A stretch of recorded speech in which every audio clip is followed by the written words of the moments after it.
Welcome back for my June wrap-up. June was a very lovely reading month, only good reviews this time, some surprises, some very much expected, but all around quality reads this month. I'll talk about the 4 books I read in June and then take you through my reading journal spreads of the month. The first book I read was A Man Called Uwe by Fredrik Backman and translated by Henning Koch. Uwe likes his routines. He knows that things can only be done right if he does it himself, and he doesn't understand how people are just incapable of following the rules. The book is the heartwarming and heartbreaking story about a neighborhood grump called Uwe and how his neatly regulated life gets turned upside down. It is a character-based book with themes of grief, friendship, some of the sunshine, grumpy, romance trope, and a lot of laughs, but also some cries. I have not ugly cried over a book in quite a while, and I was absolutely sobbing near the end of this one. I mistook it for a lighthearted read, but was actually surprised that this was such a moving book. It was my biggest surprise read of the year so far, and it definitely makes me want to read more of Fredrik Backman's books. But quite a few trigger warnings for this one, so make sure to check those beforehand. The writing is very straightforward, which is fitting for narrating a story about a character like Uwe. The other characters are similarly outrageous, but equally endearing. I think this one, it's one of those stories that just highlights how we all have so many things happening in our lives and that we should always be kind to people because we don't know what kind of battles they're fighting. Uwe, for instance, is a grumpy old man who, of course, yells at everyone, but we find out why he came to be this way, and of course we see a lot more of his caring side. There's a lot of characters in this book, and it's a short book, so they're not all super developed, but somehow I still got very attached to them, which I thought was quite impressive. They're the types of characters you'll keep thinking about for a while after you finish the book. As I said, I'll definitely be reading more of the author's books, so if you have any suggestions which one I should read next, let me know in the comments below.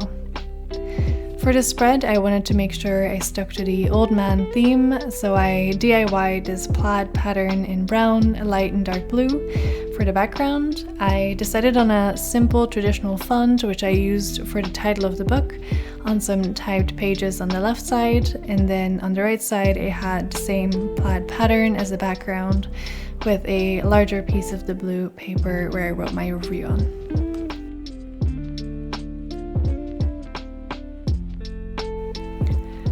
Next, I read Switch by Beth O'Leary. After loving The Flat Share, I had to read another one of Beth O'Leary's books when I was craving a light read, which I didn't end up getting from A Man Called Uwe, but was definitely accomplished with The Switch.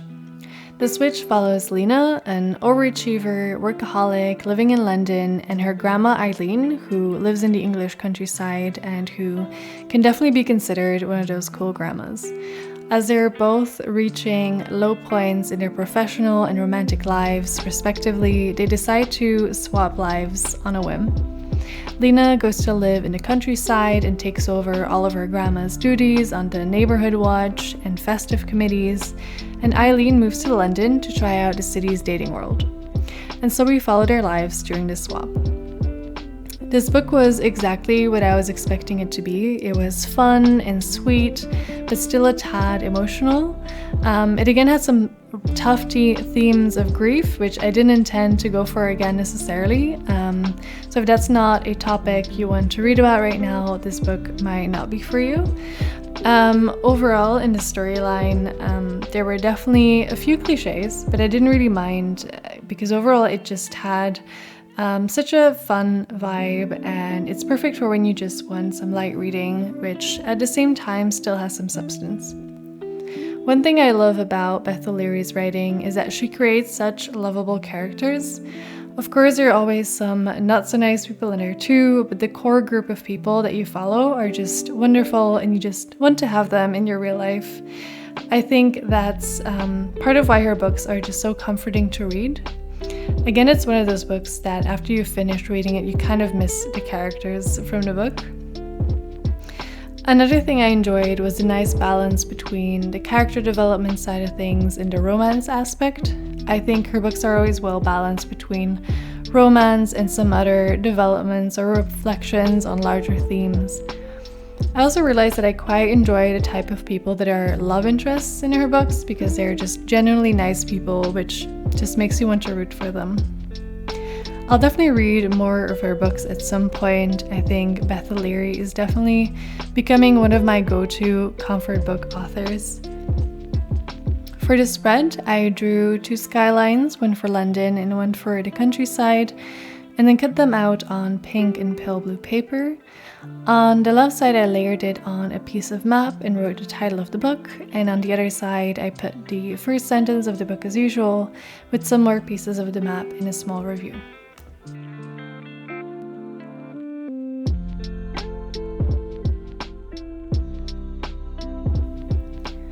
Next, I read the second part of Before the Coffee Gets Cold, which is a beautiful continuation of a story about reflecting on life and relationships written by Toshikazu Kawaguchi and translated by Geoffrey Trousselot.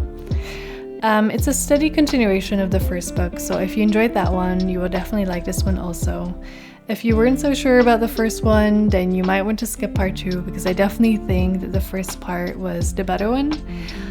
For those of you who are not familiar yet, Before the Coffee Gets Cold is set in a small cafe in Tokyo. In this cafe, you can travel in time to meet with someone for a limited amount of time and under a lot of conditions. Most importantly, that you can't change the past or future. You can only talk to the person, but it won't change things. Similarly as in book 1, you follow 4 storylines where someone travels in time and you follow their stories. The book was slightly different in that it drew some connections into making this also the ending of the book. A lot of the stories from the first and second book are interconnected. Some of the rules about the time travel became more clear, although it wasn't fully explained. I wasn't a huge fan of how this was done, to be honest. I think I would have preferred having just 4 additional storylines. So I definitely preferred book 1. I also thought that that one was a lot more moving. But that being said, it was still a lovely read. And as with the first book, the simple writing comes with a lot of underlying questions and thoughts. In particular in this book, it really made me think a lot about the concept of regret and how that affects you in your life, but also the person you may feel this regret toward. For the spread, I wanted to keep the colors muted with swirly shapes of coffee mugs and steam and just a simplified version of the font used on the cover.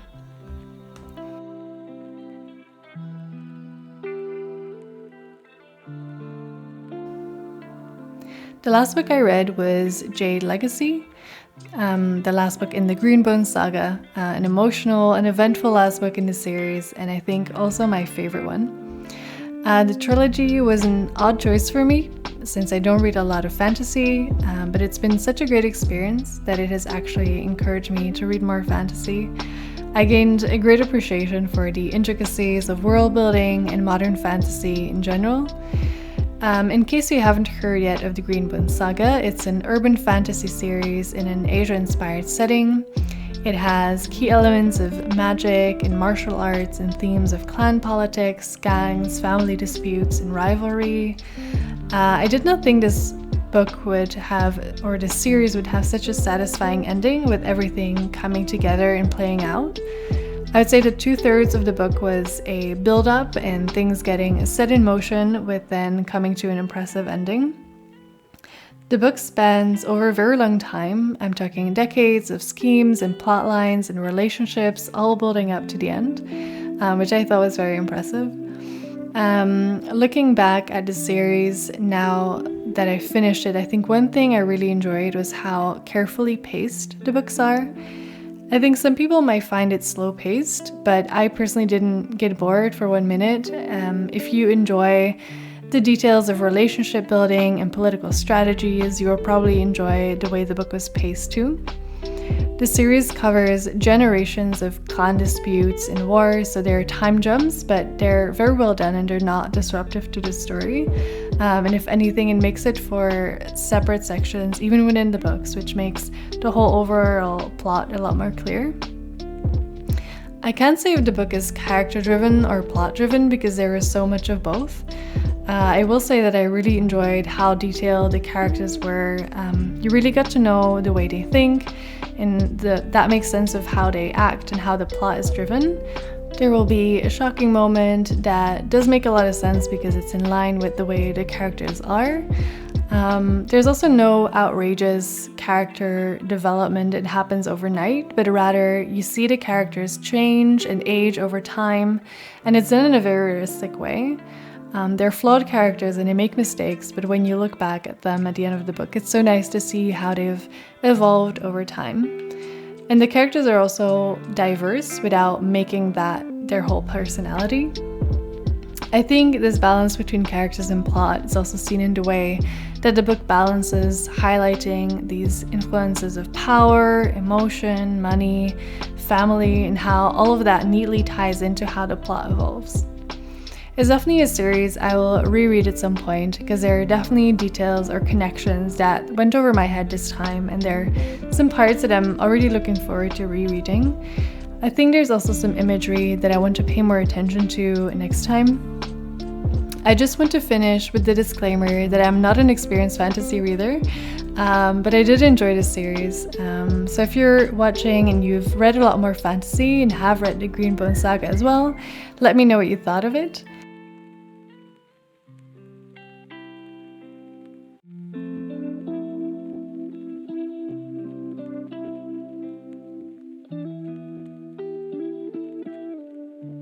I hope you enjoyed the video. Let me know what books you've read in June. I'd love to hear from you, and thank you so much for watching.